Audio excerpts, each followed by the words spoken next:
আসসালামু আলাইকুম। আমার এক বন্ধুর জীবন কাহিনী। এখানে শিক্ষণীয় অনেক কিছু আছে। আপনাদের ছেলে কিংবা মেয়ে যেই থাক না কেন, সবসময় তাদেরকে খেয়াল রাখবেন, সব আত্মীয়-স্বজনের থেকে সে যেই হোক না কেন। এবার আসি আসল কথায়। সে আমাকে যেভাবে বর্ণনা করেছে সেটাই তুলে দিলাম। আজকে আমি আপনাদের সাথে আমার জীবনের সাথে ঘটে যাওয়া ঘটনা শেয়ার করব। জানি অনেকে অনেক খারাপভাবে নিবেন, কিন্তু আমার জীবনের এই ঘটনা আমাকে আজও কুরে, কুরে খাচ্ছে। আমি মাহিন, আমি আমার বাবা-মায়ের একমাত্র সন্তান। ছোটবেলা থেকেই শহরে থাকতাম আমরা। বাবা জীবনের তাগিদে দেশের বাইরে থাকতেন। আমি, আমার মা শহরে একটা বাসা ভাড়া থাকতাম। গ্রামে আমার চাচা, চাচী, দাদা, দাদি সবাই থাকতো। আমি শহরে লেখাপড়া করতাম। ছাত্র অনেক ভালো ছিলাম। বাবা প্রতি বছর দেশে আসতো। তখন আমি ক্লাস 8 এ পড়ি। বাবা দেশে এসে আমার ছোট চাচাকে বিয়ে করান অনেক ধুমধাম করে। চাচার বিয়ে হয়। ছোট চাচা বিয়ে করার পর বাবা আর চাচা দেশের বাইরে চলে যান। আর ছোট চাচীকে আমাদের সাথে রেখে যান আমাদের বাসায়। তারপর থেকে ছোট চাচী আমাদের সাথেই থাকতেন শহরে। আমার মায়ের সাথে ওনার অনেক ভালো সম্পর্ক হয়ে গেল কিছুদিনের মধ্যেই। আমার সাথেও অনেক ভালো সম্পর্কে হয়ে গেল।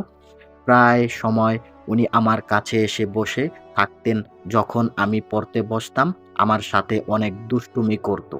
মাঝে মধ্যে বলতো কাউকে পছন্দ করি কিনা, কাউকে ভালো লাগে কিনা। আমি লজ্জায় কিছুই বলতাম না। আমার মা প্রায়ই উনাকে আর আমাকে আমাদের বাসায় একা রেখে নানু বাড়ি চলে যেত। আমার স্কুল খোলা থাকার কারণে আমি যেতে পারতাম না। এই সময়টাতে উনি আমার রুমে এসে বিভিন্নভাবে আমাকে ওইসব ইশারা ইঙ্গিত করত। আমি এসব কিছুটা বুঝতাম।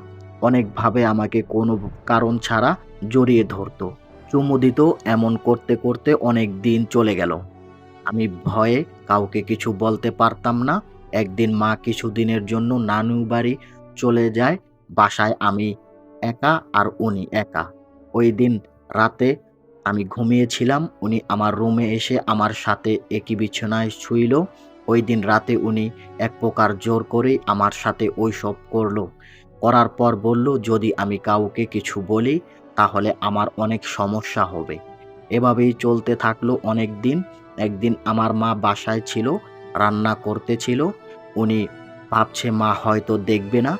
উনি আমার রুমে এসে অনেক কিছু করেছে আমার সাথে, আর মা দেখে ফেলেছে। ওইদিন মা আর তাকে কিছু বলেনি। সরাসরি আমার বাবার সাথে কথা বলে ঠিক করেছে আমাকে দেশের বাইরে পাঠিয়ে দেবে। বাস, যেই কথা সেই কাজ। ৬ মাসের মাথায় আমাকে দেশের বাইরে পাঠিয়ে দিয়েছে। দেশের বাইরে আসার পর আমার শারীরিক চাহিদা অনেক বেড়ে যায়। এত পরিমাণ কষ্ট হয় থাকতে, বলে বুঝাতে পারবো না।